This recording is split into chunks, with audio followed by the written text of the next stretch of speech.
All right, so I drove up to the Orlando PGA equipment convention thing, and I'd never been to anything like that. I'm not a golf professional. I went up there for a business meeting, but anyway, it was interesting. I just walked the floor. It's a huge place. Here are some of the things that caught my eye. I saw probably 40-50% of the floor. There's other stuff I didn't see. I saw Bernard Langer, by the way. That was pretty cool. After this picture here where he's doing an interview, I turned around and he was standing right by me. He's a real skinny guy. All right, so the first thing to talk about is the LAB. LAB. It stands for lie angle balance putting. And what that means is instead of turning the shaft horizontal and then seeing whether the toe hangs down for a toe balanced or whether the face is horizontal for a face balance, they say, well, that's not relevant. Let's see how it's balanced when you really hit it, you know, so when your shaft and everything is really in position to hit. And that's what they're showing here is they've got this device that if there's torque, it's going to turn the club, and that's why this spider-like thing turns, and then theirs doesn't. And it caught my eye, and I drained several putts at first, but then basically here's the problem. If you're a good putter, like I like to think I am, you're not going to like it because you've developed a stroke that has a bit of an arc and so forth, and it's not going to work with this putter.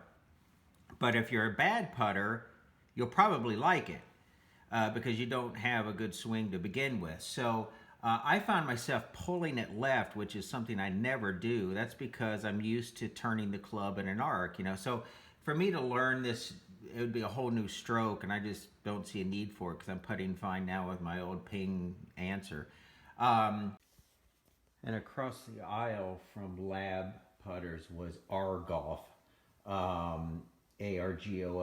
It's a French company, but it's manufactured in the United States. It's a small little place based in Palm Beach or near me.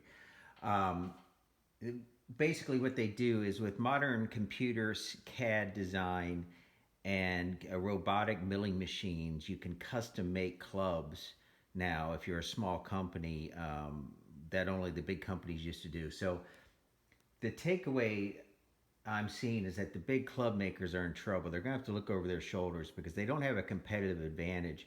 We saw Patrick Reed sign with an unheard of place called Grind in Japan, and now Argolf, and there were numerous others.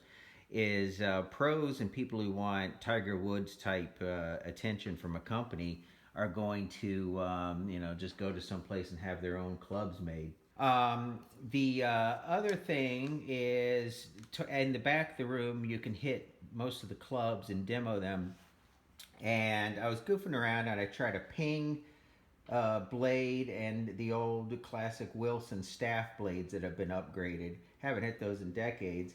And son of a gun, at least from like 6 iron on down, I was hitting those and they felt great. So I know why these pros use it.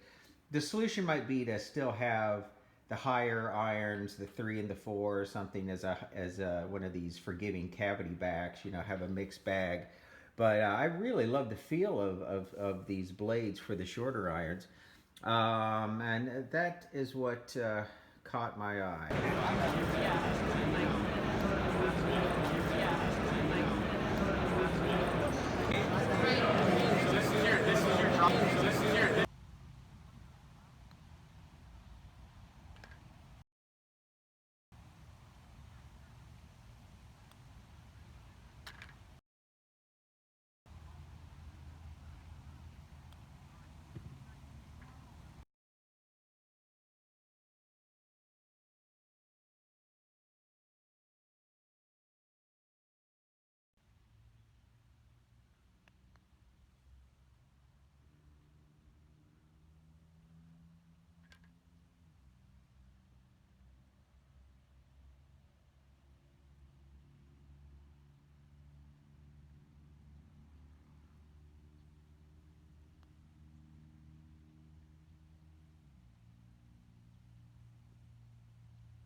40 feet.